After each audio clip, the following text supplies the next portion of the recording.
I don't think you ever stop struggling.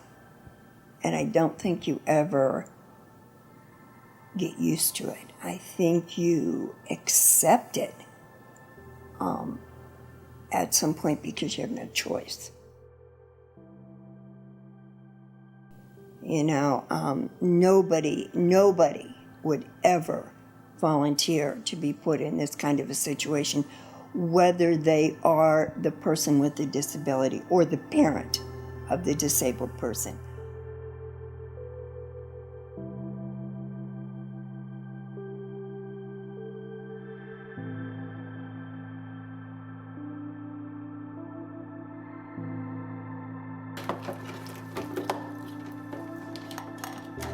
It's because I was getting out in the world and doing things, and I realized that, hey, I can do things.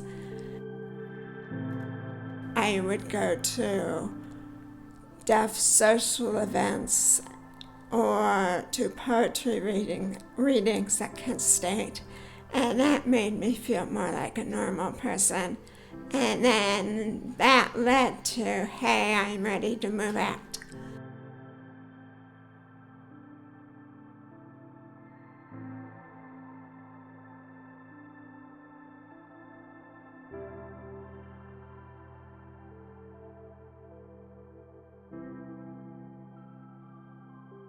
The biggest, most important thing I miss is being able to see my son.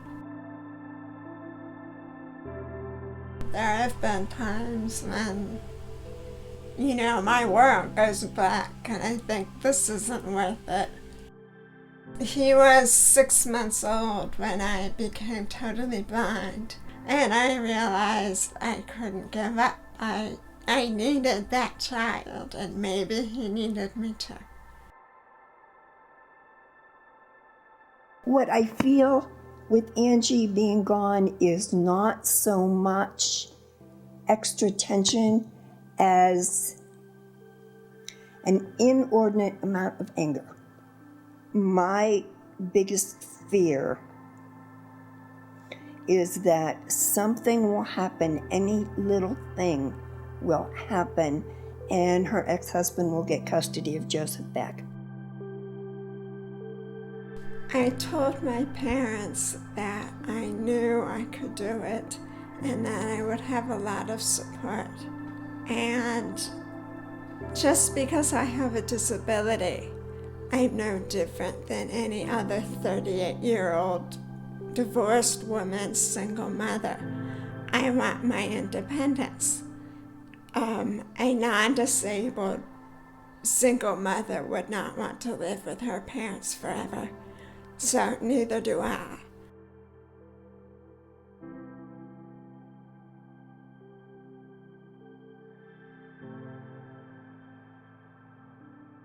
It is the first time in my life that I've been on my own completely.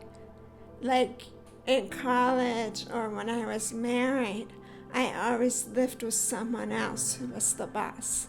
But now I'm the boss. I want to remind them that yes, I moved, but I still love them and care about them very much. I haven't forgotten about them or what they did for me.